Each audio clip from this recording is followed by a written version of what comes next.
सुनो बड़ी बहू मालती, मामी का फोन आया है। अगले हफ्ते उनके बहू की गोद भराई की रस्म है, तो हम सभी को बुलाया है। कह रही थी कि भतीजे की शादी के बाद से आप आई नहीं, इस बार सबको आना है। सुनीता जी बोली, अगले हफ्ते? पर मम्मी जी अगले हफ्ते तो बच्चों की वार्षिक परीक्षाएं हैं, तो मैं कैसे जा पाऊंगी। आप सब चले जाइएगा और निधि यानी देवरानी को भी ले जाइए। इस बार 2 साल हो गए शादी को, पर अभी तक नहीं गई मामी के यहाँ। हाँ ठीक है, छोटी बहू को ही ले जाती हूँ। छोटी बहू?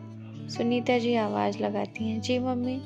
सुनो छोटी बहू, अगले हफ्ते मालती मामी के यहाँ चलना है, तो तुम अपनी तैयारी कर लेना। और सुनो, उनके यहाँ ये चलना तो लंबा घूंघट लेना। मेरे मायके में सारी बहुएं घूंघट करती हैं, तुमसे तो ढंग से सिर पर पल्लू भी नहीं लिया जाता। हरदम माथा उघाड़े घर में घूमती रहती हो। न ससुर का लिहाज है, ना ही जेठ का। सास की तो कोई गिनती ही ना। समझा समझा कर थक गई हूँ कि ससुराल में बड़ों के सामने घूंघट कर लिया करो, उनका सम्मान होता है। मगर नहीं, तुम्हें तो अपनी मनमर्जी करनी है। बड़ी बहू को देखो, आज भी सिर से पल्लू न सरकता उसका। और एक ये है महारानी के सिर पर पल्लू टिकता ही नहीं। हो, सुनीता जी का पल्लू पुराण एक बार फिर चालू हो गया और निधि अपना पल्लू संभालती हुई जी मम्मी कहती हुई फिर अपने काम में लग गई। खैर सुनीता जी सपरिवार मायके पहुंची। घर वहां पहुंचकर तो वो हैरान रह गई। उनकी भतीजा बहू जिसकी गोद भराई थी, वो तो स्लीवलेस ब्लाउज और नेट की खूबसूरत सी ओपन पल्लू साड़ी पहने सबके सामने हंस हंस कर बातें कर रही थी। घूंघट की तो बात छोड़ो, सिर पर भी पल्लू न था। सुनीता जी को आया देख मामा मामी जी पास आकर उनके चरण स्पर्श कर बोले, आइए दीदी, चलकर बहू को आशीर्वाद दीजिए। हो, बहू है कहाँ वो तो मॉडल बनी घूम रही है।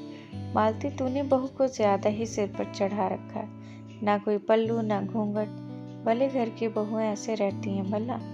बड़े बुजुर्ग का कोई सम्मान ही नहीं। तू तो कितना लंबा घूंघट करती थी, याद है ना दीदी? आप भी किस जमाने की बात कर रही हैं? हमारा समय अलग था, अब समय अलग है। और फिर सम्मान सिर्फ घूंघट लेने से ही नहीं होता, सामने वाले की नज़र में होता है, उसके व्यवहार में झलकता है। देखिए ना मेरी बहू कितनी खुश है। चलिए बहू को आशीर्वाद दीजिए। हाँ तुम चलो, हम आते हैं। छोटी बहू, तुम भी घूंघट हटा दो। जब कोई भी बहू ना की तो तुम भी मत करो। नहीं मम्मी जी, मैं घूंघट नहीं हटाऊंगी। ये क्या बात हुई कि कोई ना किए हैं तो मैं भी हटा दूं? मैं घूंघट करके ना आई होती तो बात अलग होती। अब मैं जब यहाँ आ गई हूँ तो सबको देखकर मैं भी घूंघट हटा दूं? ये मुझसे ना होगा। मैं ऐसी ही ठीक हूँ। तूने तो सास की बात ना मानने की कसम खा रखी है, सुनीता जी बोली। फिर निधि पूरे फंक्शन में घूंघट किए रही और सुनीता जी मुंह फुलाए रही कि छोटी बहू ने फिर उनकी बात ना मानी।